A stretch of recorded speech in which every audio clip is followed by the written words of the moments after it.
According to William Taylor, the most successful organizations are no longer the ones that offer the best deals. They're the ones that champion the most original ideas and do things other organizations can't or won't do. This is how great organizations go from ordinary to extraordinary. Part 1. Stop trying to be the best, strive to be the only. Everything you do either hurts or helps your brand. Everything. Pay attention to all the tiny details and make your brand the only option for your customers. Success is no longer about price, performance, or features. It's about passion, emotion, and identity. The most successful organizations are the ones that craft the most memorable experiences and recruit the most loyal customers. Companies that rise above and stand alone, that deliver a one-of-a-kind experience will thrive. Brand strategist Adam Morgan credits what he calls a lighthouse identity. This is when brands have a strong point of view, intensity, salience, and are built on a rock. They take a unique stand and stick with it. Organizations with a lighthouse identity offer an intense projection of who they are in everything they do. There is inevitable competitive backlash. If a braver, more clever company succeeds at doing something new, then surely a larger, richer, and more established company will mimic the logic and overtake them. However, you'd be surprised about how many big, established organizations are unwilling to learn from the market makers in their field. It may surprise you to see what your competitors won't do. Don't let concerns about imitation stop you from going above and beyond. For companies and brands that aspire to do something extraordinary, what you believe is as important as what you sell. Leadership is about developing a set of deeply held principles that challenge the norm and help your organization get to the finish line first. Great leaders inspire instead of manipulating. Successful entrepreneurs are the ones that are strategic and yearn for meaning and significance as much as financial success. As a company or an individual, the goal is no longer to be the best. It's to be the only one who does what you do. Approach your work, your company, and your style of leadership with passion. There is a fast food restaurant in Kingsport, Tennessee called Pal's Sudden Service. The average time spent at the drive-up window is 18 seconds and the average time to receive the order is 12. That's 4 times faster than the second quick-serve restaurant in the country. They also only make mistakes once in every 3,600 orders, which is 10 times better than the average fast food restaurant. This results in unparalleled customer loyalty. The best leaders understand that their behavior and actions have to match the aspirations they have for their employees. And if a leader thinks differently, they will act differently too. Being different will set your company or brand apart from the competition. It's no longer enough to be the best, you need to be the only. Part 2. Don't let what you know limit what you can imagine. Expertise is great, but sometimes it can get in the way of innovation. Our world is being remade before our eyes, and the leaders that make a big difference are the ones who challenge the logic of their field, and of their own success. This is evident in the example of Roseanne Haggerty, founder and president of Community Solutions, an organization that aims to end homelessness. Between 1990 and 2011, she built or renovated 3,000 units to serve the homeless population in New York City. But she was frustrated because she realized her properties weren't helping the ones who needed it most. So they created an entirely new strategy with the main focus on the population. She set an ambitious goal to reduce chronic homelessness in Times Square by 2/3 within 3 years, and she did it. Her goals seemed impossible, but they forced her team to disrupt their old way of thinking. Doing more of the same thing is a bad idea. Do business differently. Think outside the box. Sometimes, the people and organizations with the most experience and knowledge in a particular field end up being the last ones to see and take advantage of opportunities for something completely new. Often, what we know limits what we can imagine. Cynthia Barton-Rabe, a former innovation strategist at Intel, calls this the paradox of expertise. It is the frustrating reality that the more you know about something, the harder it is for you to open your mind to new ideas. Past results can constrain the capacity to visualize the future. The longer you've been looking at something means the longer you've been looking at something the same way, which makes it difficult to see new patterns, prospects, or possibilities. It's important to be competent, thorough, smart, business-minded, and accountable.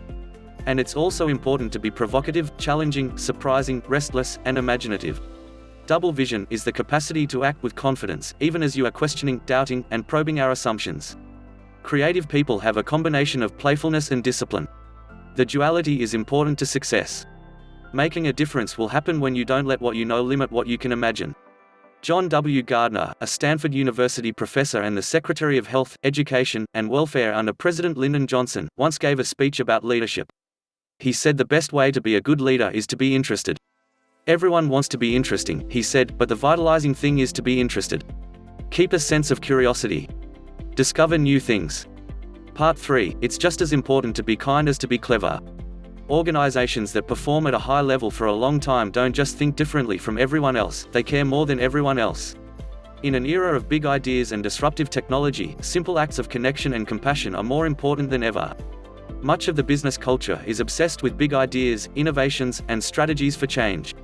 But sometimes, the secret to success is simple: creativity and productivity should never come at the cost of empathy and generosity. Any act that connects people to an organization will go a long way. A few years ago, there was a young man visiting his ill grandmother in the hospital. She was about to undergo another set of treatment, and desperately wanted a bowl of clam chowder soup. Panera Bread only sells clam chowder on Fridays, but the boy explained the situation to the manager, and they whipped up a fresh batch for his grandmother and included some cookies and a get well soon note. The boy was so thankful and touched that he posted about it on Facebook. The story generated nearly 810,000 likes and more than 35,000 comments. And Panera got the recognition that could never be achieved with advertising. Our world is shaped by technology. So many people crave small gestures of kindness that remind us what it means to be human. Customers are normal people. They tend to remember gestures of concern, compassion, and kindness. Civility is not the enemy of productivity, although many companies act as if it were. Instead, go the extra mile to show kindness. Even small things, such as a smile or a greeting, will accomplish big gains. Pret-a-Manger is a very popular sandwich shop headquartered in London. The name is French for ready to eat, and the shop offers lots of pre-made sandwiches and salads that customers can grab and pay for in a minute as they rush to get on with their busy life.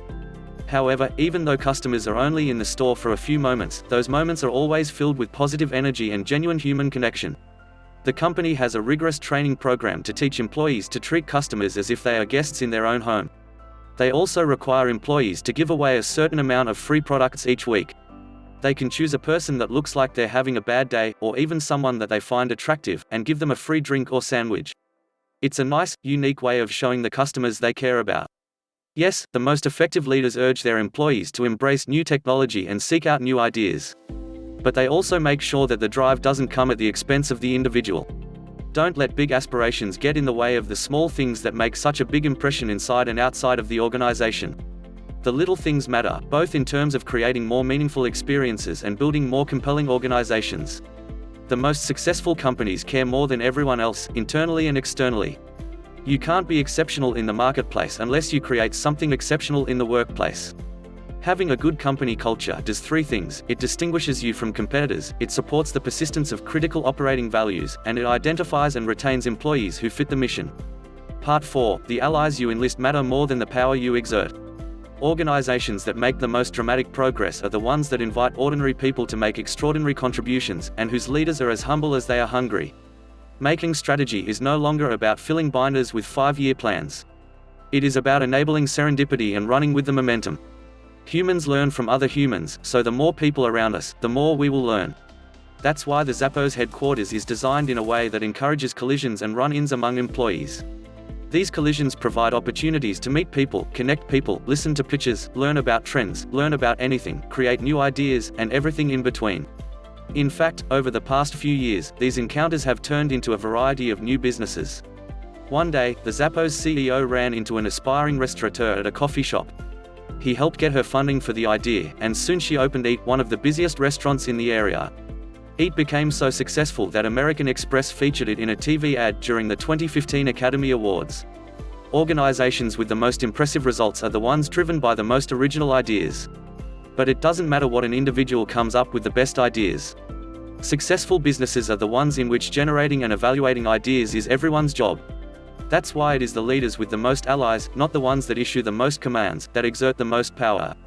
The best ideas come when everyone has the opportunity to pitch at small pieces of a larger creative puzzle. One example of this is with a gold miner named Rob McEwen. His company Gold Corp had acquired a property that had the promise of gold. McEwen didn't know where to drill, so he posted 50 years worth of geological data about his mine on the internet, along with software to help people analyze it. He offered prize money to award to the best proposals. He made allies with hundreds of geologists and engineers across the globe. The company received more than 140 detailed drilling plans. It transformed the company into one of the world's most valuable mining companies because the leader recruited as many allies as he could. He also showed humility. Leaders should show that they are human, that they make mistakes, and that they are not perfect. Humility and ambition need not be at odds. In fact, humility in the service of ambition is the most effective mindset for leaders who aspire to do big things in a world with huge unknowns. A leader does not have to know all of the answers. And they should ask for help when they need it. Run your business as you own it. When you trust people to solve problems and make decisions, and then let them go, wonderful things will happen. The energy and drive that leaders show matters just as much as the actual work. The organizations that inspire the deepest sense of commitment are the ones whose members receive a fair share of the value they help to create. Create more value than you capture. What's your story? Theodore Roosevelt once said, "Far and away the best prize that life offers is the chance to work hard at work worth doing." Do work that rewrites the story of success for a new era of business and leadership.